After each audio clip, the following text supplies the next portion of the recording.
తెలంగాణ రాష్ట్ర ప్రభుత్వం 14 నెలల్లో చేసింది ఏమీ లేదు. హెచ్సియు భూముల జోలికి వస్తే ఊరుకునేది లేదు. జేఎంఐ ఆధ్వర్యంలో ఏర్పాటు చేసిన విలేకరుల సమావేశంలో సీనియర్ జర్నలిస్టు పాసం ధన్యవాదాలు. పెద్దలు పాసం యాదగిరి గారు, ప్రొఫెసర్ లక్ష్మీనారాయణ గారు, పెద్దలందరికీ కూడా. అంటే అందరూ అన్ని విషయాలు మాట్లాడారు. అసలు ఈ 14 నెలల్లో ఏం జరిగింది అనేది చూస్తే ఫస్ట్ రేవంత్ రెడ్డి గారు ప్రభుత్వం రాగానే అగ్రికల్చర్ యూనివర్సిటీ 100 ఎకరాల భూమిని హైకోర్టుకి ఇచ్చింది. నేను ఒక పబ్లిక్ పాలసీ స్కాలర్గా international court of justice, international criminal court జెనీవాలో ఉంటుంది, నెదర్లాండ్స్ హేగ్లో ఉంటుంది. 2-3 ఎకరాల్లోనే ఇంటర్నేషనల్ క్రిమినల్ కోర్టు ఉంటుంది, ఇంటర్నేషనల్ కోర్ట్ ఆఫ్ జస్టిస్ ఉంటుంది. అసలు ఒక హైకోర్టుకి 100 ఎకరాల భూమి అవసరమా? ఒకవేళ 100 ఎకరాల భూమి అవసరమైతే ఫార్మా సిటీ పేరుతో 17,000 ఎకరాలు ఉంది, ఫ్యూచర్ సిటీ పేరుతో 30,000 ఎకరాలు ఉంది. అగ్రికల్చర్ యూనివర్సిటీ పరిశోధన భూములు అవి 100 కోట్లు, లక్షల కోట్లు పెట్టినా కూడా ఒక్క ఎకరంలో 30 రకాల పంటలు పండించి భారతదేశం మొత్తానికి, ప్రపంచం మొత్తానికి పరిశోధన చేసే భూముల్ని ఒక హైకోర్టుకి ఇవ్వడమే అనాగరిక, అసాంఘిక చర్య. అప్పుడు మనం మౌనంగా ఉండడము ఈరోజు ఇక్కడ దాకా వచ్చింది. సెకండ్, హైడ్రా పేరుతో లేక్స్ కాపాడుతామని చెప్పారు కదా. ఉస్మాన్ సాగర్, హిమాయత్ సాగర్, హైదరాబాద్కి లంగ్ స్పేస్ లాంటివి ఆ 2 రివైవ్ చేస్తాము, కేసీఆర్ వాటిని నాశనం చేసిండు అని చెప్పిండు. మరి 111 జీవో పరిధిలోకి ఉస్మాన్ సాగర్, హిమాయత్ సాగర్ భూములు ఎందుకు రావు? 111 జీవో పరిధిలో కేసీఆర్ ప్రభుత్వంలో ఉన్నప్పుడు కేటీఆర్ బంధువులు కావచ్చు, కేసీఆర్ అనుచరులు కొన్ని లక్షల ఎకరాలు భూములు కొనుక్కున్నారు. అందుకనే వాళ్ళు కొనుక్కున్నాక ఇక్కడున్న ఆంధ్ర రాజులు కావచ్చు, కమ్మోళ్ళంతా అమరావతి వెళ్ళిపోయారు. కేటీఆర్ బంధువులంతా ఇక్కడ కొనుక్కున్నారు. వాళ్ళ ఆర్థిక మూలాలు దెబ్బకొట్టడానికే రేవంత్ రెడ్డి గారు ఫార్మా సిటీని, ఫ్యూచర్ సిటీ తీసుకొచ్చిండని ప్రతిపక్షాలు ఆరోపించినాయి. వాళ్ళు ఉన్నప్పుడేమో 111 జీవో పరిధి ఎత్తేసి పర్యావరణానికి హాని చేసే ఉద్దేశం చేశారు. వీళ్ళు రాగానే 17,000 ఎకరాలు ఆల్రెడీ ఫార్మా సిటీ పేరుతో ఉంది. హైదరాబాద్ నగరంలో ఇప్పుడు 17,000 ఎకరాలు రెడీగా ఉంది. ఆ 17,000 ఎకరాలకు అదనంగా మళ్ళీ 30,000 ఎకరాలు రేవంత్ రెడ్డి గారు సేకరించారు. అంటే 47,000 ఎకరాలు రాష్ట్ర ప్రభుత్వం దగ్గర రెడీగా ఉంది. అదొకటి. మూసీ పరివాహక ప్రాంతము, మూసీ నది పునర్జీవము, మూసీ నది ప్రక్షాళన, మూసీ నది సుందరీకరణ పేరుతో 150,000 కోట్లు అప్పు తీసుకొచ్చి చేస్తున్నారు. మరి హైడ్రా తీసుకొచ్చి నగరంలో ఉన్న చెరువులు, కుంటలు కాపాడుతాం, భూములు కాపాడుతామని చెప్పారు. మరి ఇప్పుడు మీరు చేస్తున్న చర్యలు హైడ్రాకి అనుకూలమా, విరుద్ధమా? మూసీ నది సుందరీకరణకు అనుకూలమా, విరుద్ధమా? అదేవిధంగా లగచర్ల ఫార్మా బాధితులను ఏ విధంగా లాఠీలతో కొట్టినో చూసినాము. ఫార్మా సిటీ పేరుతో ఇంకా కేసీఆర్ చేసిన విధ్వంసం కాకుండా ఈయన ఇంకా ప్రజెంట్ సిటీ కాదట, ఫ్యూచర్ సిటీ పేరుతో ఇంకా 1,000 ఎకరాలు, లక్షల ఎకరాలు తీసుకుంటున్నాడు. ఈ అన్నిటికీ ఏంటంటే ఇక నా దగ్గర ఒక అఫీషియల్ గవర్నమెంట్ డాక్యుమెంట్ దొరికింది, ఒక మిత్రుడు పంపించిండు. Registration and stamps department, government of Telangana, statement of encumbrance and property. ఈ హైదరాబాద్ కంచగచ్చబౌలిలో సర్వే నెంబర్ 25లో ఎన్నో తారీఖు 6/12/2024 ఎగ్జిక్యూషన్ చేసిర్రు. 24/3/2025 19,36,000 ఎకరాల స్క్వేర్ యార్డ్స్ మొత్తం కంచబౌలిలో సర్వే నెంబర్ 25లో వీళ్ళు ఐసిఐసి కన్సార్టియంకి కుదవబెట్టినది ఈ ఎన్కంపేర్ సర్టిఫికేటు. ఈ కుదవబెట్టిన సంస్థ ఎవరంటే బెకాన్ అనే సంస్థ. ఇది బాంబేలో బుంద్రా కర్లా కాంప్లెక్స్లో ఉంటుంది. ఈ బ్రోకర్ కార్తీక్ అనేటోడు, వీడు ఒక బ్రోకరు, ఒక మన పాన్ బ్రోకర్ లాగా ఎవరైనా దొంగ బంగారం కానీ, దొంగ ఫోన్ కానీ తీసుకపోతే, ఇప్పుడు యాపిల్ ఐఫోన్ ఉంది, ఇది ₹1,00,000 ఉంటుంది. ఇది ఎవరికైనా దొరికితే జగదీష్ మార్కెట్లో తీసుకెళ్ళి వాడు 5,000కైనా 10,000కైనా అమ్ముకొని పారిపోతాడు. అట్లనే మెడలో ఉన్న బంగారం ఎత్తుకుపోయి ఈ మార్వాడీల దగ్గర, వాళ్ళ దగ్గర దొంగ బంగారం కుదవబెట్టి అగ్గుకు తీసుకుంటారు కదా. అట్లా 40,000 కోట్ల రూపాయల కంచగచ్చబౌలి భూమిని 10,000 కోట్లకి గవర్నమెంట్ కుదవబెట్టింది. ఈ కుదవబెట్టింది ఎవరు అంటే Telangana state industrial infrastructure corporation limited, Nikhil Chakravarthy అనే ఐఏఎస్ ఆఫీసరు, కూరాకుల రాము అనే డీజీఎం. వీళ్ళిద్దరూ కంచగచ్చబౌలి ఎస్సీయూకి చెందిన భూమిని దొంగతనంగా టీఎస్ఐఐసికి మార్చుకొని బెకాన్ అనే బాంబేలో ఉన్న కంపెనీకి 1% బ్రోకరేజ్ కమిషన్, 100 కోట్లు పెట్టి కమిషన్ ఇచ్చారు. ఈ కార్తీక్ అనేటోడికి డాక్యుమెంట్స్ నేను ఇచ్చింది కాదు, రేవంత్ రెడ్డి దగ్గర పనిచేసేటోళ్ళు ఇచ్చారు నాకు. మరి ఈ 100 కోట్లు లంచం ఎందుకు ఇచ్చారు? ఈ 10,000 కోట్లకి దొంగతనంగా ఎస్సీయూ భూముల్ని ఎవడెత్తుకపోయిండు?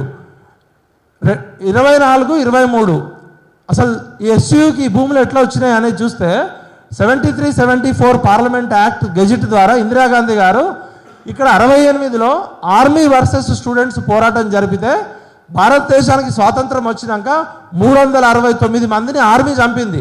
తెలంగాణ ఉద్యమంలో ప్రపంచ చరిత్రలోనే 370 డెడ్ బాడీలు, పోస్ట్ మార్టం చేసిన డెడ్ బాడీలు, 1 ఇయర్ రక్తపాతం.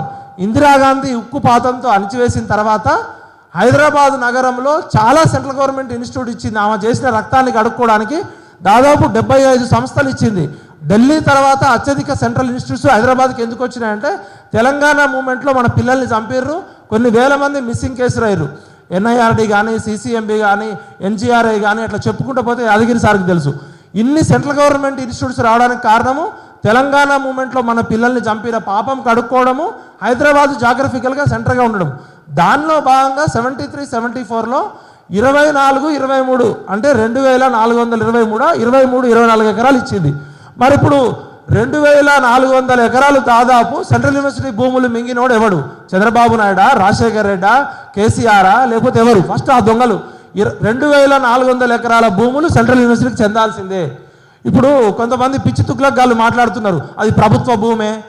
అరే మొత్తం ప్రభుత్వ భూమే కదా, ప్రైవేట్ భూమి కానిది. ఇప్పుడు హుస్సేన్ సాగర్ కూడా ప్రభుత్వందే, చార్మినార్ కూడా ప్రభుత్వందే. మరి చార్మినార్ని కూడా కుదవబెడతాడా ఏంది? ఇప్పుడు కేసీఆర్ ఉండడానికేమో ఫామ్ హౌస్ 100 ఎకరాలు కావాలి, ఈ రాజకీయ నాయకులు ఉండడానికి 100 ఎకరాలు కావాలి. యూనివర్సిటీకి మాత్రం ఎందుకు అంతా? యూనివర్సిటీకి అన్ని 1000 ఎకరాలు ఎందుకు అంటున్నారు? వీళ్ళు చదువుకున్నోళ్ళ, ఏమైనా సోయి ఉన్నోళ్ళ?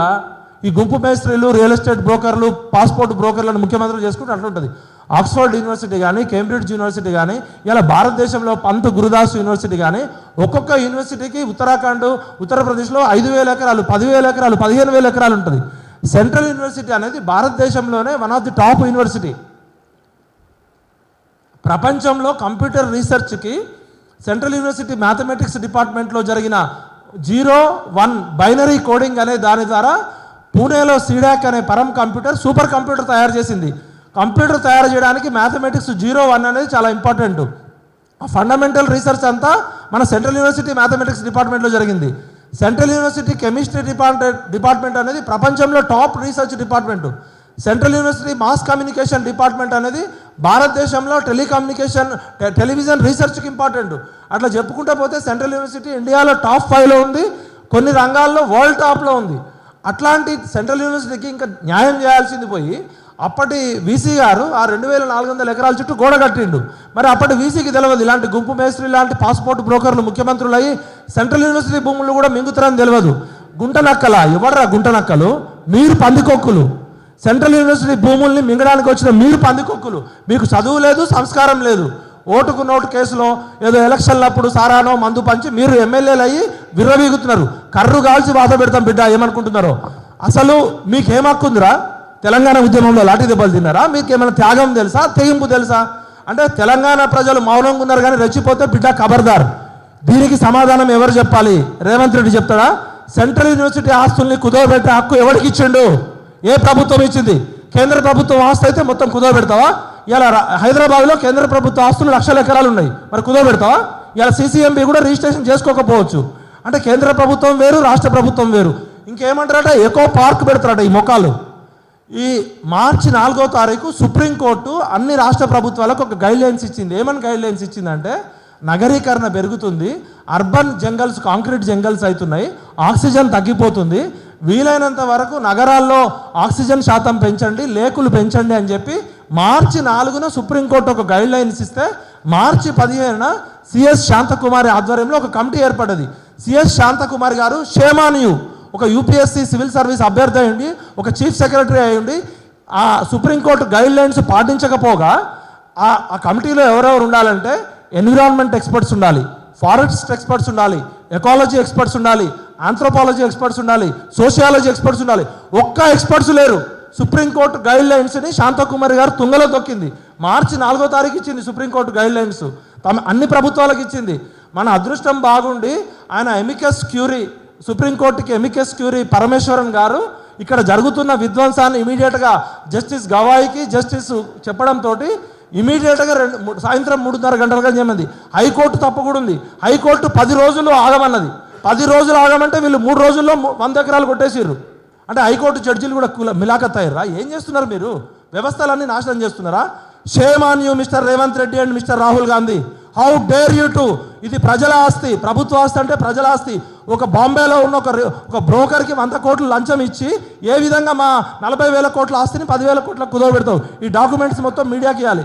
ఇవాళ మీడియా మిత్రులు కూడా అడుగుతున్నారు, మరి అందరూ ఎడసొచ్చారు మీడియా వాళ్ళంతా? ఇంత కీలకమైన సమావేశం జరుగుతుంటే మెయిన్ స్ట్రీమ్ మీడియా ఎడసొచ్చింది అంటే కంచె చేను మేసింది. కంచె గచ్చబౌలిలో కంచె చేను మేసింది. ఇవాళ విద్య విలువ తెలియదు, వైద్యం విలువ తెలియదు. విశ్వవిద్యాలయాలని కాపాడాలి. ఇవాళ వన్యప్రాణి సంరక్షణ చట్టం కింద మా ఖమ్మం జిల్లాలో ఒక్క నెమలిని చంపినందుకు మంత్రి పదవి పోయింది. ఒక్క నెమలిని వండుకొని తిన్నందుకు. ఇవాళ ఇన్ని నెమలను చంపిన వీళ్ళందరినీ బొక్కలో వేయాలి. ఎన్ని జింకల్ని చంపిర్రు, ఎన్ని తాబేళ్లను చంపిర్రు, అరుదైన పక్షులను చంపిర్రు వీళ్ళు. దేశంలోనే ప్రపంచంలోనే ఎక్కడా లేని అరుదైన పాముల జాతి అక్కడ ఉంది. అది అడవి అవుతుందా? అక్కడ ముంగీసలు ఉన్నాయా? అరే బేవకూఫ్ నా కొడుకులారా, మీకు ఎట్లాగూ చదువు రాదు, సంస్కారం రాదు. కనీసం పెద్ద మనుషులు చెప్పేదన్నా వినండి. ఇప్పుడు మీకు ఎట్లాగూ డబ్బులు పంచడము, నోట్లు కొనుక్కోవడం మీకు ఏముంది? 365 రోజులు డబ్బులు సంపాదించుకోవడము, ఎలక్షన్లప్పుడు డబ్బులు పంచడము, ఆ పేద ప్రజలతో ఓట్లు కొనుక్కోవడము. బాగా బలిసింది మీకు, మస్తికి వచ్చిర్రు. మీ మస్తి అంతా దించుతాం. తెలంగాణ అంటే తెగింపు, తెలంగాణ అంటే త్యాగం. తెలంగాణలో చచ్చిపోయింది 1200 మంది ఈ సెంట్రల్ యూనివర్సిటీ భూములు ఆక్రమించడానికి, అగ్రికల్చర్ యూనివర్సిటీ భూములు ఆక్రమించడానికి. అరే ప్రజెంట్ సిటీని కాపాడంటారు నాయన అంటే ఫ్యూచర్ సిటీ పేరుతో ఫ్యూచరే మొత్తం మీది. అసలు ప్రజెంట్ సిటీ లంగ్ స్పేస్ ఏంది? మరి హైడ్రా రంగనాథ్ గారు ఏం చేస్తున్నారు? అక్కడ బఫెల్లో లేకుంది, ఇంకో మష్రూమ్ లేకుంది. మష్రూమ్ ఏం లేకు సార్, అది పికాక్ లేకుంది. మరి ఆ లేకులను కాపాడాల్సిన పని హైడ్రాకి లేదా? అంటే చట్టమే కంచె చేనమేస్తుంది. ఫైనాన్షియల్ గ్యాంగ్ రేపు కాదు, భూమాతను గ్యాంగ్ రేపు చేస్తున్నారు. పంచభూతాలు పగబడితే, కాలం కాటేస్తే కనీసం 20 సంవత్సరాలు ముఖ్యమంత్రిగా ఉంటా, 20 సంవత్సరాలు ప్రధానమంత్రిగా ఉంటాను విరవీగుతున్నారు కదా. 4 సెకండ్లు గాల్లో కలిసిపోతారు మీరు. దయచేసి ప్రకృతితో పెట్టుకోకండి. రేవంత్ అన్న, మీరు సెంట్రల్ యూనివర్సిటీ భూములను కాపాడండి. మీరు స్కిల్ డెవలప్మెంట్ పెట్టినప్పుడు మేము సపోర్ట్ చేసినాం. కేసీఆర్ గతంలో తప్పులు చేసిండని చెప్పి మిమ్మల్ని తీసుకొస్తే ఈయనకన్నా ఆయనైనా ఏమన్నట్టుంది. ఇప్పుడు అన్నీ తెలిసిన కేసీఆర్ ఏమో ఆగం చేసిండు. ఏం తెలియని రేవంత్ రెడ్డి ఏం చేస్తుండో కూడా తెలియదు. ఈయన ఏం తెలియకపోయినా అన్ని తెలిసినట్టు నటిస్తుండు. బట్టి Vikramarka, shame on you. Mister Prasad, ఆయన ఎవరు? ఆయన ప్రసాద్ రావు, ఆయన ఎవరు? శ్రీధర్ బాబు గారు ఆయన ఎవరు? మన బట్టి విక్రమార్క, ఇంకొంతమంది ఎమ్మెల్యేలు. మీరు యూనివర్సిటీ స్టూడెంట్స్ కదా, మీరు తల్లిపాలు దాగి రొమ్ము గుద్దుతారా? మా యూనివర్సిటీ, ఉస్మాన్ యూనివర్సిటీ ఇటుక ముట్టుకోండి, పాతరేస్తాం బిడ్డ, గుర్తుపెట్టుకోండి. సెంట్రల్ యూనివర్సిటీ విద్యార్థులు కష్టపడి కొట్లాడారు. Hats off to you. సుప్రీంకోర్టుకి మనకు థ్యాంక్స్ చెప్పాలి, సుప్రీంకోర్టు జడ్జికి థ్యాంక్స్ చెప్పాలి. ఎవరో గౌరవ్ అగ్రవాలో రోహిత్ అగ్రవాల్ అనే ప్రభుత్వం, తెలంగాణ ప్రభుత్వము నిమిషానికి 1,50,000 ఆయన ఫీజు. నిమిషానికి 1,50,000 ఈ వాదించినందుకు, సెంట్రల్ యూనివర్సిటీకి వ్యతిరేకంగా వాదించినందుకు. ఇంకొకడు అభిషేక్ సింఘి అనేటోడు, మనం రాజ్యసభ చేస్తే వాడు తెలంగాణకు వ్యతిరేకంగా మాట్లాడుతున్నాడు. తెలంగాణ అంటే మిగతా రాష్ట్రాల్లా కాదు బిడ్డ. Rahul Gandhi, immediately you ask mister chief minister to resign. Revanth Reddy అన్న, నీకు ఒక్క నిమిషం కూడా సీట్లో కూర్చుకునే హక్కు లేదు. అదేవిధంగా శాంతకుమారి గారిని అక్కడే జైల్లో పెట్టాలి. అసలు ఆమె యూపీఎస్సీ పబ్లిక్ సర్వీస్ కమిషన్ ప్రమాణం చేయలేదా? కాన్స్టిట్యూషన్ అసలు ఆమెకు ఆత్మ లేదా, శరీరం లేదా, మనస్సాక్షి లేదా? సీఎం కంటే బుద్ధి లేదు. ఆయన ఏదో చెప్తాడు, నువ్వెట్లా ఉంటావు? సుప్రీంకోర్టు కరెక్ట్ చెప్పింది, వాతలు పెట్టింది. ఇప్పటికైనా నేను చెప్తున్నా, ప్రజలు ఒక్కసారి తిరగబడిందంటే పంచభూతాలు పగబట్టి కాలం కాటేస్తే నిమిషాల్లో మాయమవుతారు బిడ్డ, గుర్తుపెట్టుకోండి. దయచేసి సేవ్ హైదరాబాద్, సేవ్ హెచ్సియు. ఏ యూనివర్సిటీ భూములు ముట్టుకోవద్దు. భూమాతని గ్యాంగ్ రేపాలని చూస్తే ప్రకృతితో పెట్టుకుంటే పంచభూతాల్లో కలిసిపోతారు. నాకు ఎవరి మీద కోపం లేదు. మీరు మంచి పరిపాలన అందిస్తే హ్యాట్స్ ఆఫ్. ప్రజాపాలన అంటే మా పిల్లల్ని కొట్టడం కాదు, మా రుచిని, మా శాంతిని, మా జ్యోతిని జుట్టుపట్టి ఈడ్చుకుంటూ కొట్టుకుంటూ పోయారు. సెంట్రల్ యూనివర్సిటీ పిల్లలు గట్టి పోరాటం చేశారు కాబట్టి వాళ్ళు నిలబడ్డది. అగ్రికల్చర్ యూనివర్సిటీ పిల్లలు కూడా మీ భూములు మీరు కాపాడుకోండి. హైకోర్టు కూడా స్పందించాలి. 100 ఎకరాల భూమి ఎందుకండి హైకోర్టుకి? ప్రపంచంలో ఎక్కడైనా 100 ఎకరాల్లో హైకోర్టు ఉందా? అది రీసెర్చ్ భూములు లాక్కుంటున్నారు. We're shame on you. జ్యుడిషియరీని కూడా ప్రశ్నిస్తాం. తప్పు చేస్తే ఎవరినైనా ప్రశ్నిస్తాం. కోర్టులు తీర్పులు ఇస్తే నెత్తిన పెట్టుకుంటాం. జడ్జీలు మేనేజ్మెంట్ చేస్తే బండకేసి బాస్తాం. తెలంగాణ అంటే ప్రాణాలకు తెగించిన నెల.